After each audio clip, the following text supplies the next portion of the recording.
Hi everybody. Those of you who got an email earlier today will know that we need to do things a little bit differently for very obvious reasons at church at the moment. Church continues, obviously, but it's just going to be run in a slightly different way. We want to do the right thing. We want to protect people within the church community and the wider community.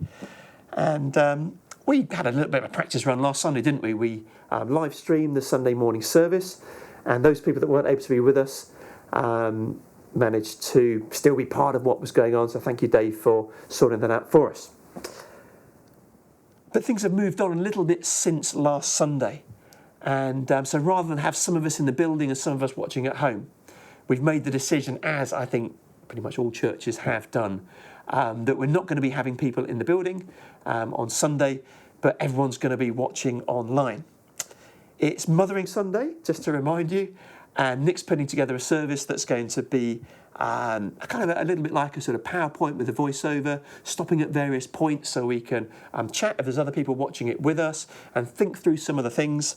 And so that's going to be going online on the website from 10 o'clock on Sunday morning. For the evening service, we're going to be videoing that, but then we're going to be releasing it on Wednesday at about 7 o'clock in the evening on the church website again, just so we've got things spaced out a little bit during the week. But in the following weeks, we're going to try to provide a kind of video service. So with content from the church building, the idea is we want to make it look as close as possible to a kind of normal church service. We recognise for some people the world's been turned upside down, but to have something that looks a little bit more like what we're used to might be helpful at this time.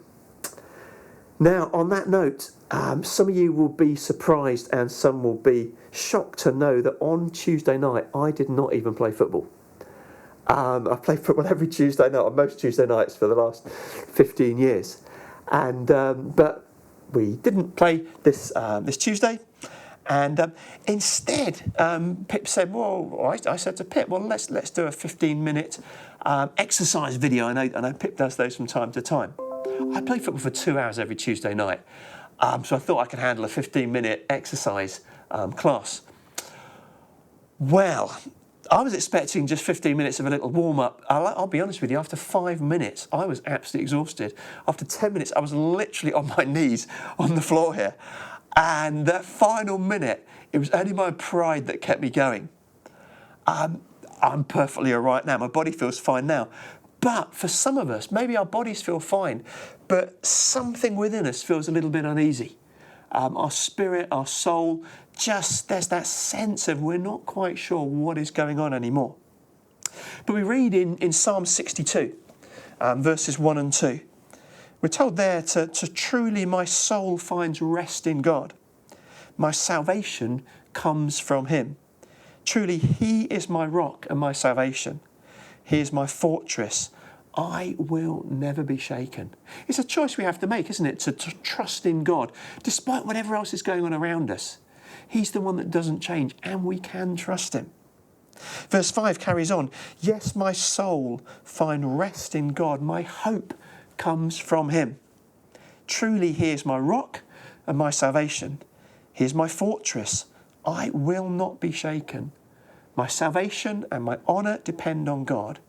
He is my mighty rock, my refuge.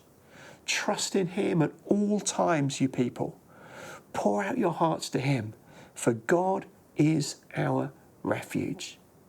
I suppose the thing is, we need to keep trusting God. He is trustworthy. He doesn't change. There's lots more in the email that's gone out. If you didn't get that today, then do email Sarah in the office if you want to join the mail list there and find out what's going on as we send out emails from time to time.